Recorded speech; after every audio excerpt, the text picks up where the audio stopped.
Hello everyone, welcome back to Facebook Live. My name is Mark Stark. We are here every Tuesday at 1:30 Pacific Standard Time. And today my message is all about buyers and sellers. I want to give some tips to buyers and sellers if you're interested in purchasing in the real estate market today. I know these tips will help you. Let's jump right in. My first tip supports a seller. And in a market like we are today, the worst thing that you can do is fall into the trap to overprice your home. Let me help you out here. This type of market is all about understanding the process of the sale. See, if you handle the process properly, you will maximize your equity. If the process is not handled properly, let me tell you, regardless of what you guess and try and price the property at, you're going to leave potentially thousands and thousands of dollars on the table. So, tip number one, it's process over price and do not overprice the property. I truly would rather see you underprice the property knowing that's a launching pad. It's not the sales price. It is just a launching price in the marketplace, and then you attract as many buyers as possible and you do your homework. You pick the buyer that can actually execute on their promise. And look at that. You've maximized your equity and you pick the buyer who can execute on the promise that they made. All right. Tip number two, again, for sellers. Renovating a property, even sometimes if it's minor renovations, and staging a property matters. And I promise you it'll put dollars in your pocket. Look, most buyers can't go out to a property and have a vision to see what it's going to look like. And sometimes when they see things that may be a simple fix, an inexpensive fix, they send a bigger cost value in their mind. And what they do is try and bill that back to the seller. Look, you want to put dollars in your pocket and help yourself maximize your equity, renovate where necessary.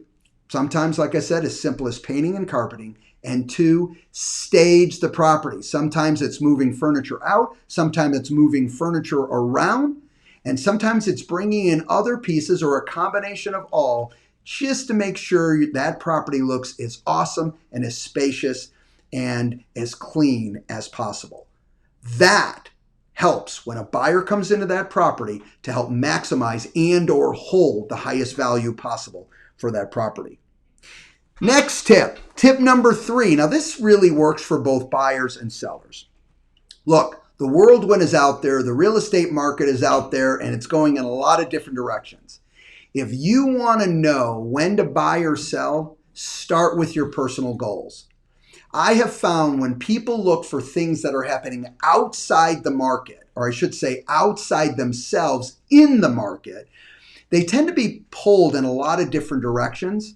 And you never know, is that helping me? Is that in my best interest? To tell you the truth, how do you get there if you really don't know what you're trying to accomplish? So if you want to pick the right move in the real estate market, start off with what your goals are. If you support your goals, regardless that someone else might have another opinion, but it supports what you, your family, your investment is trying to accomplish, my God, it does not get better than that. That is awesome. And I promise you, you will be happy when you've done something that supports your personal goals. Tip number four, this one's for buyers directly. A lot of times people try and time the market. Kind of ties into that goal aspect as well. But let me tell you what my recommendation is, how this should work is, do not wait to buy. I hear that all the time. Should I wait to buy? Do not wait to buy. Buy and wait. Look, real estate is affected by time, but I want to position myself in the best scenario possible that I have time on my side. So if I'm going to, let's say my goals support me buying now, meaning an ultimate, separate from exact dollars, truthfully, I've got low interest rates. I really would like to buy now, and it works for my personal goals. Well, guess what? Move forward. And here's what I would recommend. One, do some homework and find out what the rents are in that area at the time. Okay, just for your knowledge base. And two, plan in your mind to say, if I do have to relocate for any reason, this property can turn into a great rental property. In fact, I've done my homework and I'll make a little bit of money on that rental if I had to rent that out. Because keep this in mind, even in a down market, rents go up. So it's a powerful opportunity. Remember, someone may not have to buy in a tough market, but they got to live somewhere. So they're either going to buy or they're going to rent. And if they want to rent in a home, that's where it can push up rents overall, even though purchases can go down in a down market. So you're protected all the way around. But I would do the homework on knowing what the rental market is in the property, around the property that you're thinking of purchasing. And last tip for the day, last but certainly not least, is in the past, the near past, if you've purchased a new home and it's still not done, and the builder comes to you and says, hey, you know what, it's still going to be a few months or many months for this house to be done. And they're saying, if you want to cancel, that's no problem. We'll give you your earnest money back and you can go on your way. Don't do it. Hopefully, you had a real estate professional working with you when you purchased that new home. And if you did, go to your agent and sit down and say, hey, I want you to do some calculations for me. If I own this house today, what would this house be worth in this market right now? I promise you, if you've bought over the last 24 months, you've got equity. And in some cases, probably substantial equity. So don't let that house go. If you've got other plans, go to your realtor and figure out and say, I don't want to lose this property.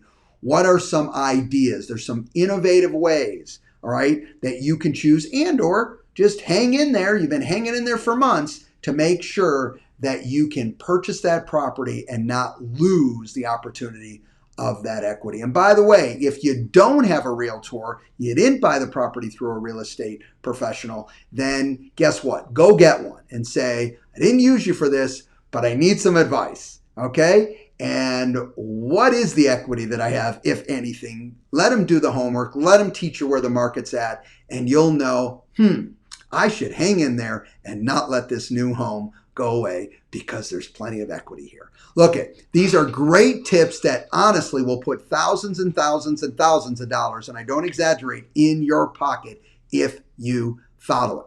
I hope today was valuable for you. As always, please, okay, if you like it, show the like, share it with your friends. Really appreciate that of anyone that you feel will find value in it. And we'll see everybody next week. Thanks, everybody. Bye-bye.